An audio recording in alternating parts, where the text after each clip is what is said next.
Hi, everyone. Thank you so much for joining us live today or for watching the recording on demand afterwards. My name is Morgan Kostal. I'm a customer success manager here at QRA.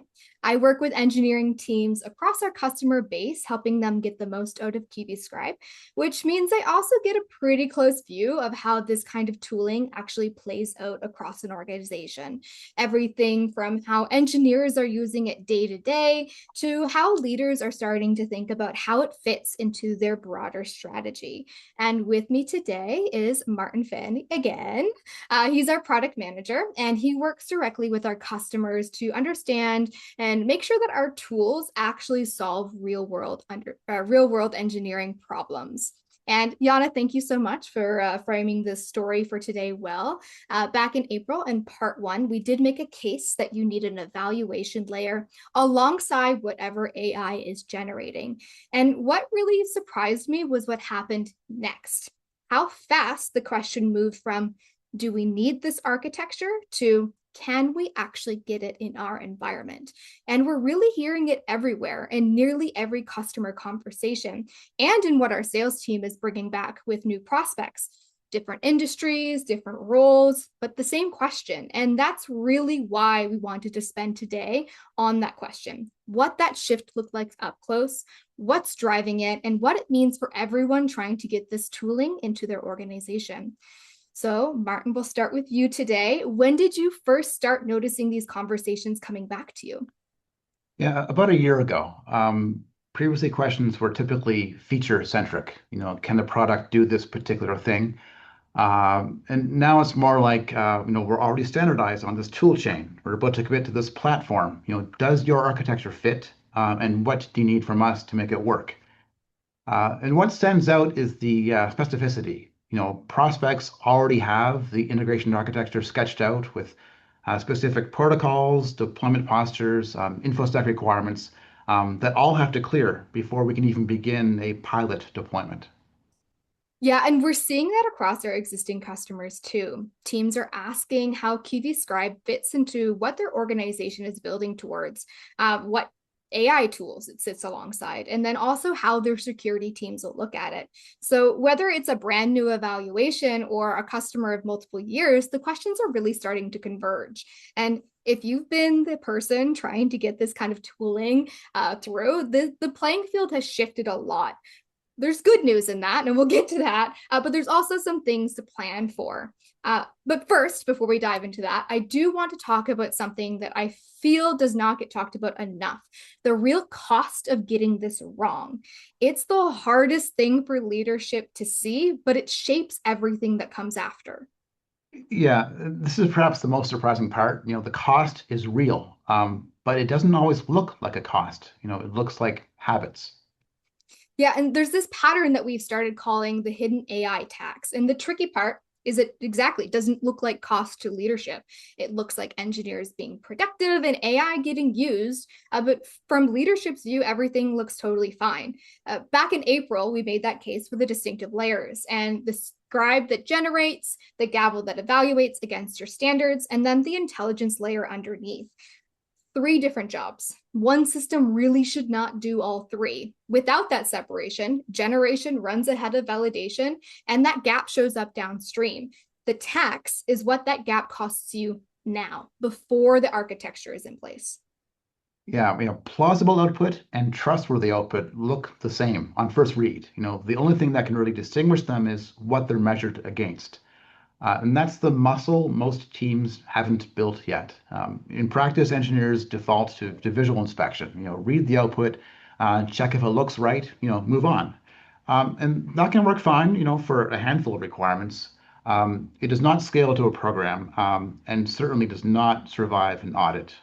No, it doesn't. And there are really a handful of these patterns. And actually, I'll share an article in the chat right now. We wrote a set on the different patterns that we see. And as I describe them, start thinking about them and see which ones maybe are showing up in your organization and team. The first that I'll talk about today is the whisperer. there's one engineer that sort of becomes the team's de facto AI expert, and then everyone routes things through them. From the outside, it looks like they're just really good at AI, and they probably are, but the team's whole AI capability just lives in that one person. And then if they leave, it leaves with them. Yeah, and the fix isn't obvious. I mean, it sounds easy in theory, right? Document the prompts, build a playbook. In practice, the whisperer is the busiest person on the team, the last one with time to do any of that. And the real fix, I think, isn't a document. It's more like knowledge retention. What I've seen actually work in teams is carving out some time with that senior engineer and a couple of other engineers for a few weeks. That prompt knowledge really transfers better person to person, but you do have to take the time to plan for it.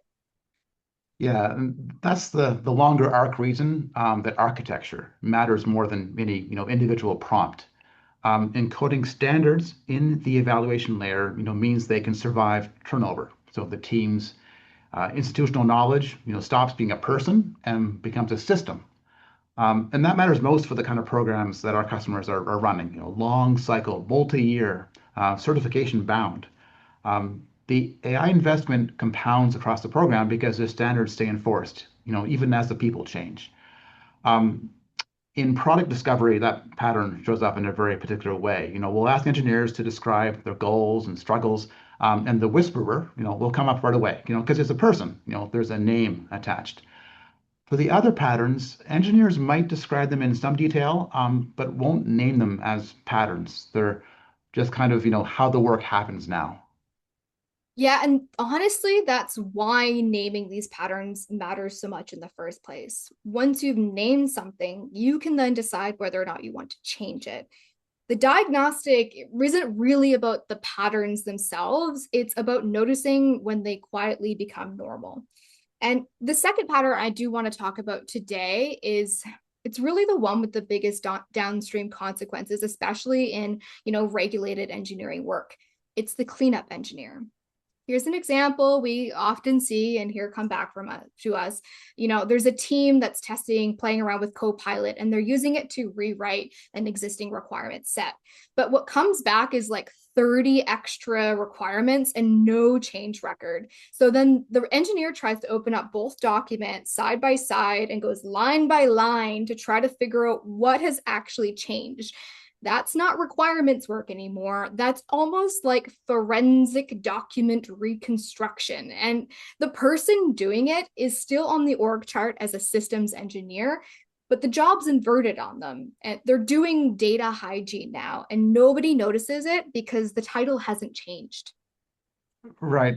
This one is maybe the easiest to miss, because it looks like someone being diligent. They're catching errors, they're doing important work, so no one questions it. The signal that something's wrong only shows up when you look at the gap, between their job title and how they're actually spending their time.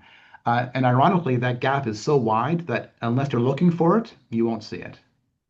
And how I've really come to see this one, and really all of the patterns that I've talked about first to some extent, is that your engineers have started becoming like the integration layer. They're the ones copying requirements out of Jira, Confluence, Doors, and then trying to rework the requirements into something that AI can use and pasting it back into whatever the system of record is. The work that the architecture should be doing, your engineers are doing by hand. Yeah, with the cleanup engineer pattern, the junior staff become the seamless and so-called seamless AI. The AI looks smooth because the person behind the scenes making it smooth. There's obviously a productivity cost, but the more significant cost is the opportunity cost. The people with the most domain knowledge end up spending their time making AI usable instead of applying that expertise where it matters most. So the gap between what they should be doing and what they're actually doing, is the tax. Um, so, we've covered what these patterns cost. The harder question is why they stay invisible to leadership for so long. And part of it is what Morgan opened with. They don't look like costs; they look like normal operations. Yeah, and the AI investment sort of defends itself.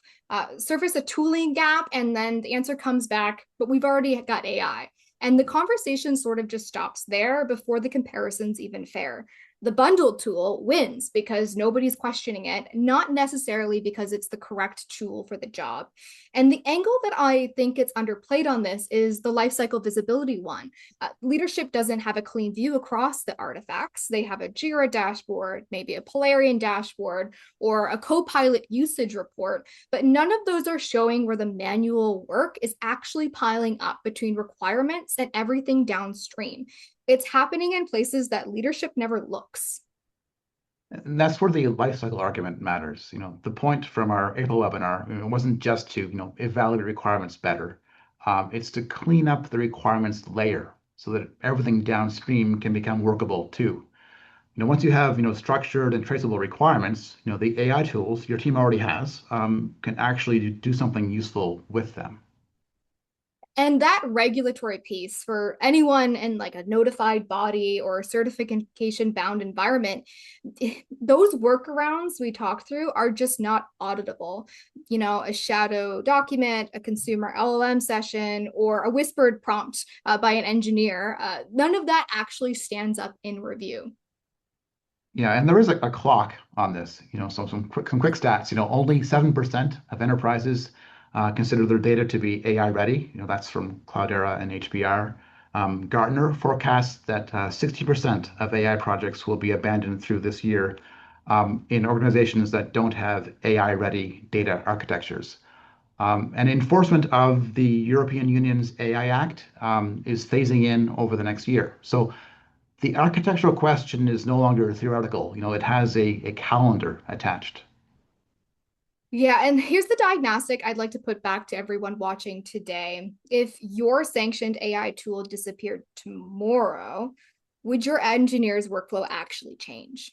If the answer is not much, because they've already found ways to root around it, that tells you where the real workflow is, and that's where the tax is actually being played. Yeah, and from the product side, every one of these patterns has the same shape underneath. The team has good intentions, good tools, an AI investment, and the patterns still show up. Which tells you that the patterns are not a tooling problem. They're a problem of how the tools relate to each other. Right. And what this looks like in practice is it depends on the environment. We're hearing buyers come back with very specific demands already on the table, an MCP connector, an API integration before anyone our side actually raised those topics. But what they really want is that requirements layer living inside the AI tools their teams already use, not competing with them. Yeah, what's surprising is that the buyers didn't form that view from a sales conversation. Say they've done their own architectural research. They're bringing in a fully formed view. That's a different posture than what we used to see. These buyers are not coming in to be sold. They're coming in to verify that what we have matches what they've already designed. Yeah, and in some cases, those specs aren't even a nice to have. They're a budget precondition. Procurement won't move forward until they're met. But I'm also seeing almost the exact opposite just as often. In semiconductors, especially, InfoSec won't approve any external LLMs at all. So the data has to stay on prem. And you can really feel that one in the room. The engineers can see that AI capability and they really want it, but InfoSec's just already said no. So the only way a vendor gets in the door is running the intelligence layer fully on-prem. And neither of these are edge cases anymore. They're just part of the landscape now. Right. And of course, hardline demand for on-prem and, air-gapped deployments, that's not new. That's long been the norm with defense companies. What's notable now is that same constraint showing up outside defense. So the semiconductor case that Morgan just described, that's not a classified program problem. It's InfoSec making a blanket determination. No external path, full stop. Distinct reasons from defense, but the same art line. And Morgan, what I didn't see coming is how fast the migration is happening. 6 months ago, this still felt mostly like a defense sector thing. When did you first notice it spreading beyond that? Honestly, it was a couple of non-defense customers raising it within a couple of weeks of each other earlier this year. And it wasn't always InfoSec driving it. I've got customers in energy and nuclear work where there is an end client writing data sovereignty terms into their contract. So they land on that kind of same on-prem requirement by a completely different road. So I'd say that's what caught me off guard. How many different doors that started coming through. Yeah, yeah. This makes for a fun challenge, with product strategy. Optimizing for one of those patterns is structurally incompatible with the other. If you build cloud only, then you can't enter the on-prem environment. If you build on-prem only, you can't ride the AI services that cloud native teams are already using. Which means, well, and this is the part that has shifted our roadmap thinking. We're not building a product anymore. We're building a delivery matrix, serving four postures: cloud native for digital first organizations, private cloud for accounts with data residency requirements, true on-prem, mostly for defense, but increasingly also beyond that.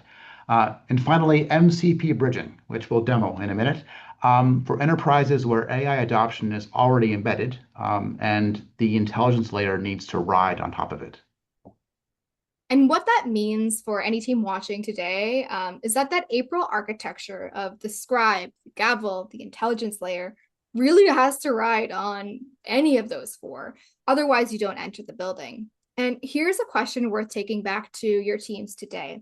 If you can answer clearly which of those four postures are non-negotiables for your environment, you're ahead of where most teams are. But if you can't, that's probably the first conversation worth having internally because it shapes every vendor question downstream. Yeah, and the way that regulated buyers, frame the ask now comes down to three questions. Can it run where we operate? Can it reach the AI we already use? And does it hold up under audit? Yeah, and the bigger pattern that we are noticing is that the value conversation has settled, as Yana said, but the delivery conversation hasn't. How this gets in has gone from a procurement checkbox afterthought to the very first thing buyers want to talk about. And that's really shaping what every vendor brings to the table, us included. Okay, let's dig into MCP. This is the part that is shifted the most quickly. Recently, customers have started describing the architecture their teams are moving toward in MCP vocabulary, without being pitched anything. So to quickly frame the discussion, MCP, or Model Context Protocol, it's an open standard that lets an AI tool discover and use specialized tools and services. The mental model has moved from AI tools that you install to specialists that your AI can call. And that difference may sound mundane, but it's a fundamental shift in how this market thinks. The architecture has stopped being something that vendors propose. It's now something that customers are pulling toward, often before any vendor brings it up. And the easiest way for me to make this concrete is to actually show you. So we have had a QB Scribe MCP connector in active development for the past couple months now. Before I do share, this is early, so what you see won't look identical to what's in production even 6 months from now. We're sharing it because at this stage, the architecture is what matters most to this conversation, not the polish. And the best feedback we get comes from showing it early to engineers like you joining us today. So I'm going to go ahead and share my screen. So this is Claude Desktop, Anthropic's AI assistant. Notice we haven't opened a QB Scribe surface. There's no QB Scribe app. I'm in the tool that I'm already using. And that's really the point. The QB Scribe MCP connector is already installed here in the background. So Claude can call to QB Scribe whenever the conversation needs it. I just need to ask. So I've got a set of requirements in an Excel document here uploaded. So I'm just going to say, analyze these requirements using QB Scribe. All right, so while this runs, the thing to kind of watch out for is what comes back isn't a generic AI output. It's QBScribe doing the analysis under the hood. It's the same engine, same rules, same standards I'd apply in QBScribe itself. Claude isn't going to grade the requirements. QBScribe is. It's just that Claude is the surface.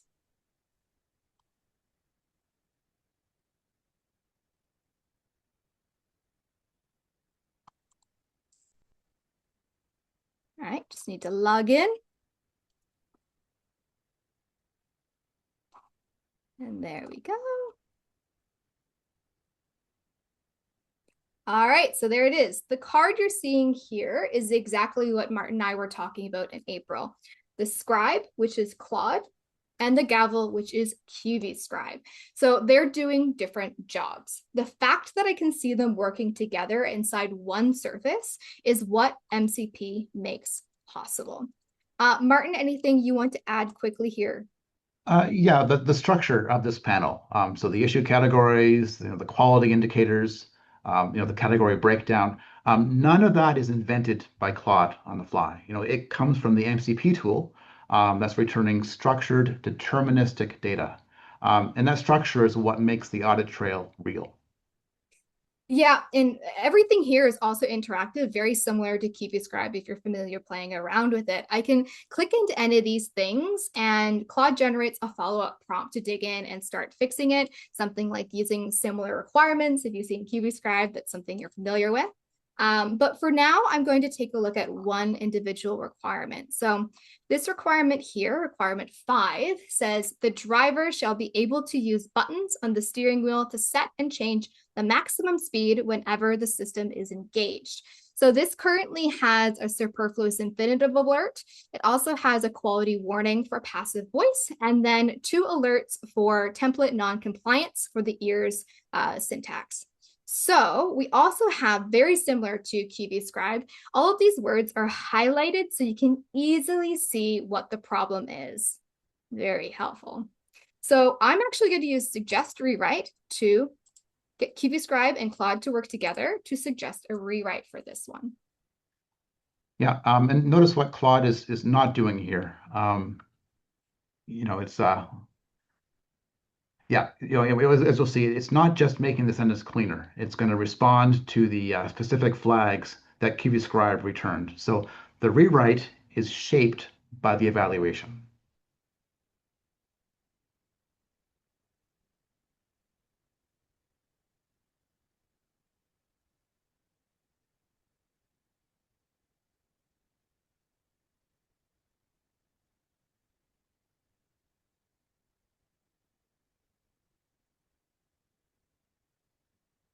All right, so here's the rewrite that it has. When the driver engages the abstract system, the driver shall use the steering wheel buttons to set and change the maximum speed.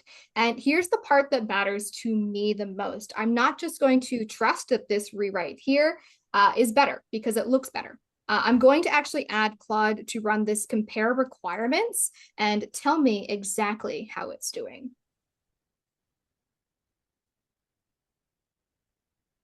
So, and this card here, compare requirements, that is the MCP handshake. Claude's not pretending to do the comparison itself. It's asking QV Scribe to, and I can see exactly what's being passed. And there we go, confirmed clean. We have all of these different alerts resolved. So we can be confident that this rewrite itself is better. Yeah, that visibility that Morgan just described, that's the part that really matters in regulated work. For a certification audit, saying, that the AI did it, that's not an answer. But saying, the AI asked, the AI asked the evaluation tool, here's what it asked, here's what came back, that is an answer. And the implication of the life cycle is worth naming. What you just saw goes beyond a rewrite. It's the requirements layer becoming clean, structured, scored, traceable across versions. And clean requirements can be reasoned over by downstream AI tools for test generation, verification, design analysis, and so on. And those existing downstream tools may work just fine, but they still need clean input to do so. And that's the life cycle argument that our April webinar, from that webinar in working form. The evaluation layer is what makes everything downstream actually viable. And there is a broader frame to this. Governance is not confined to the requirements layer. Once requirements are clean and traceable, that same governance pattern has to extend across design, verification, test, certification. That's the next chapter of this work. And the architecture we're describing today is what makes it possible.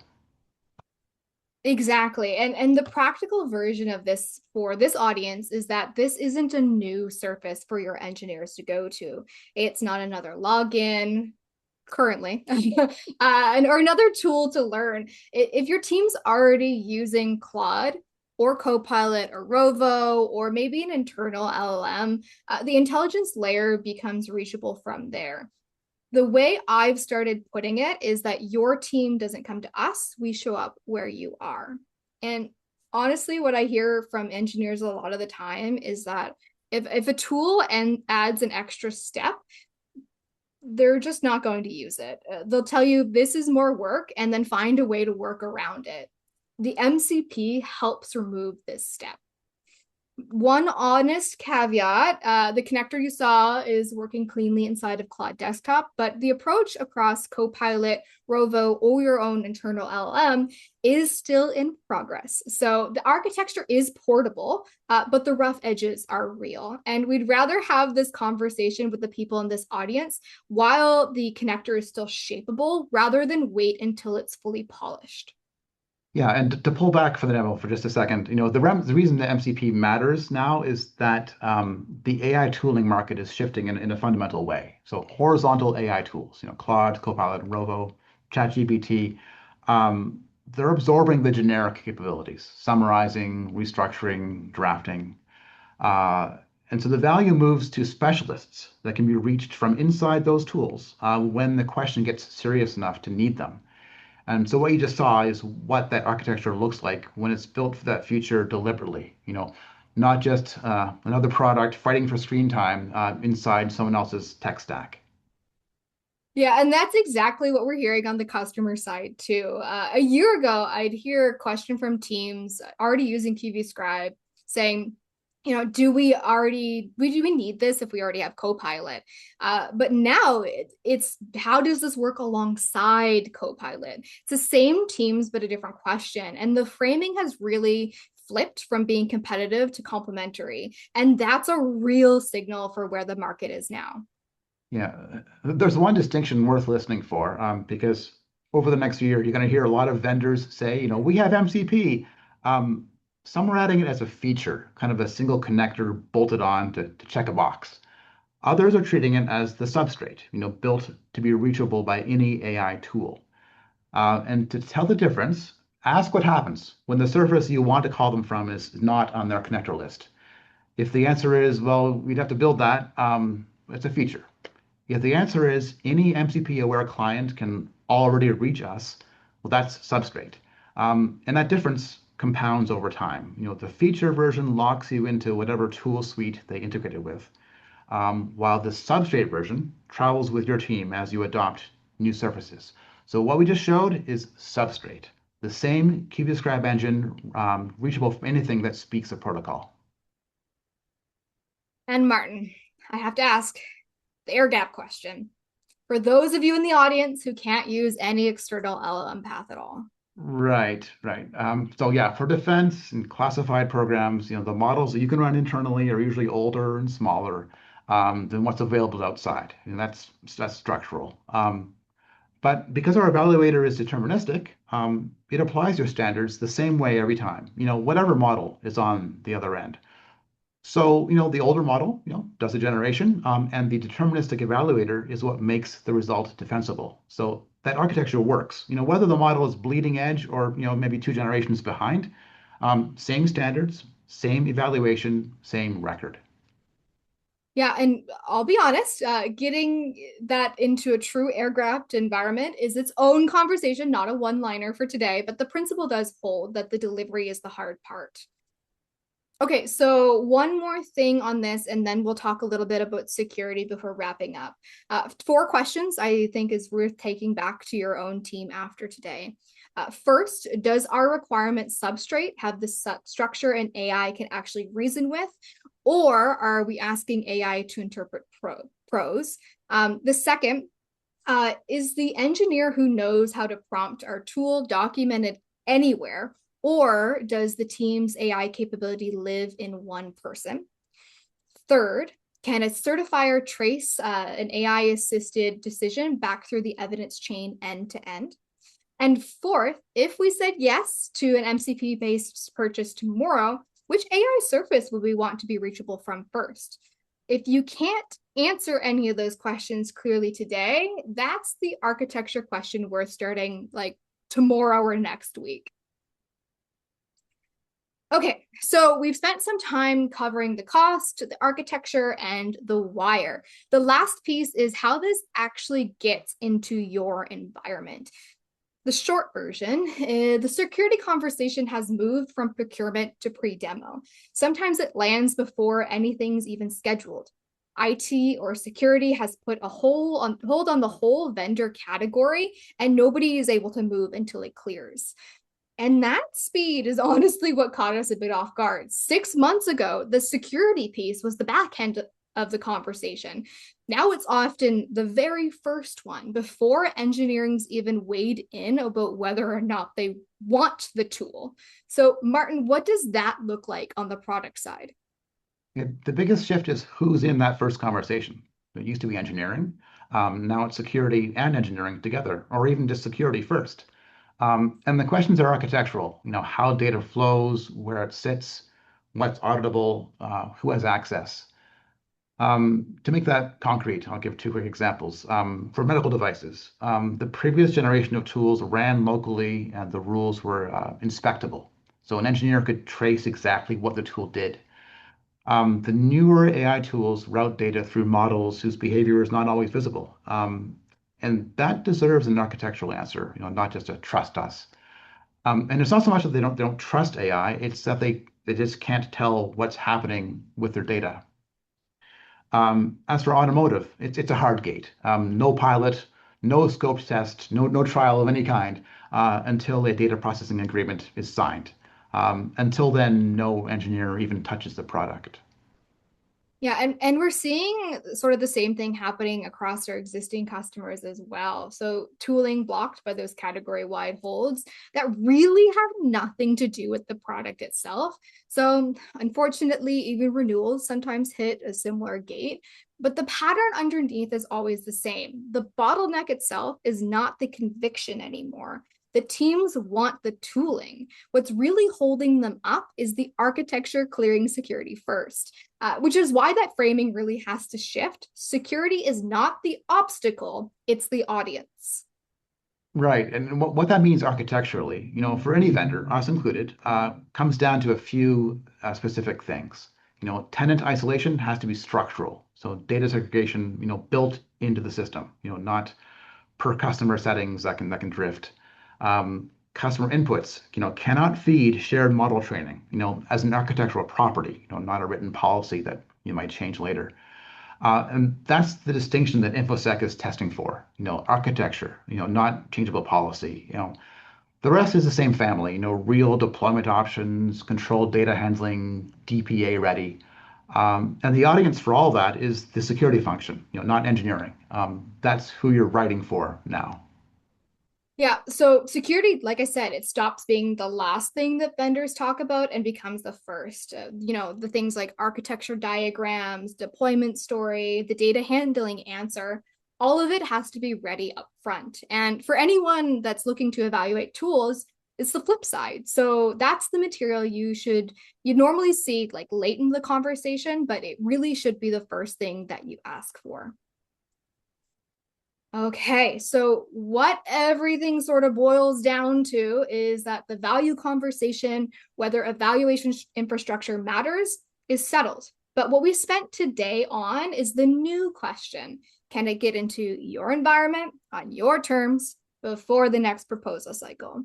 And these are a couple of things I'd like you to take away from today.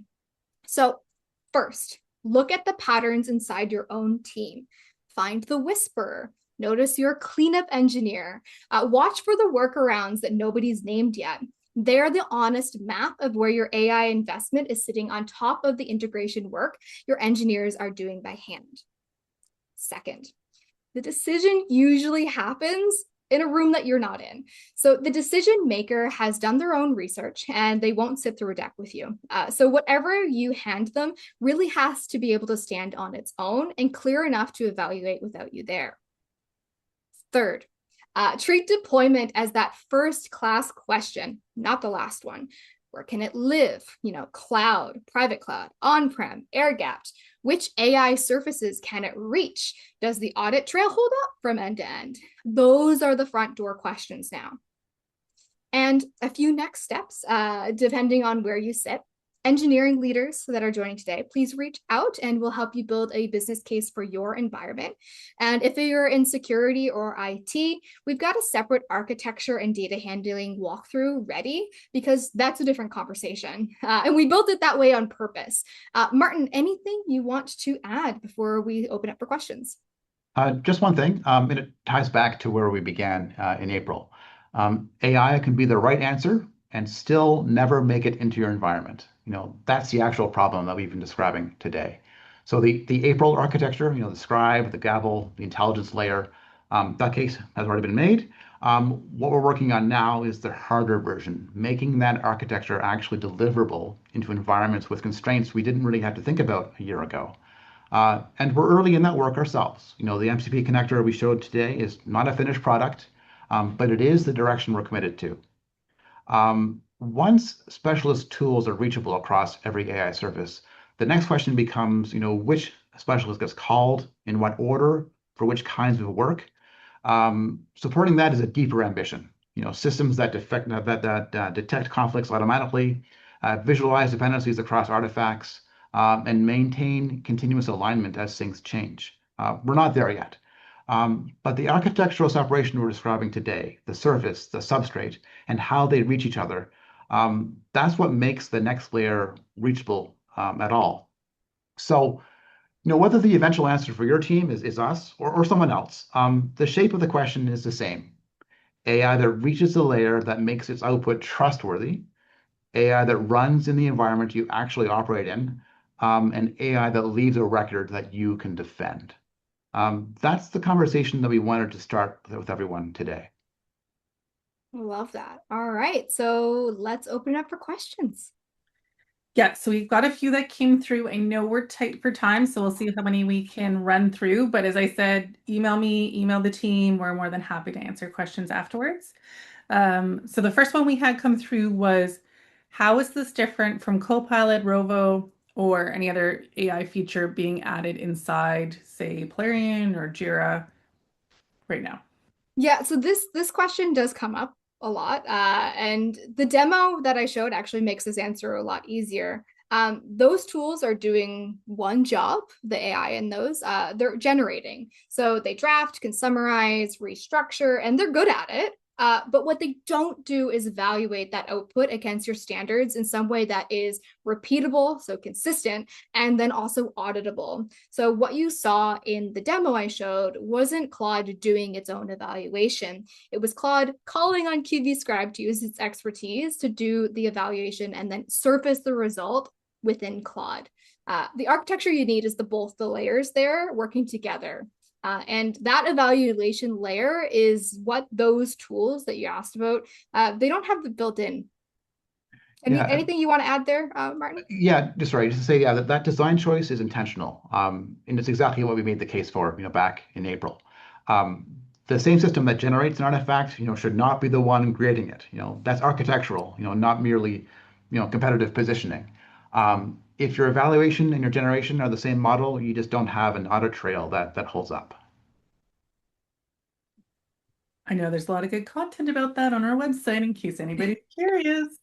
So I know we're over time. I'm going to ask one more question because I think it's a really good one, but I've taken note of the other ones that have come through. I'll email those people afterwards and we'll get those ones answered as well.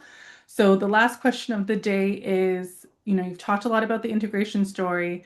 What if we don't have a sophisticated AI strategy yet? Is it still relevant? Yeah, and I'd honestly argue it's more relevant. If your AI strategy is still forming, the worst outcome is that making architectural decisions now that you can't unwind layer.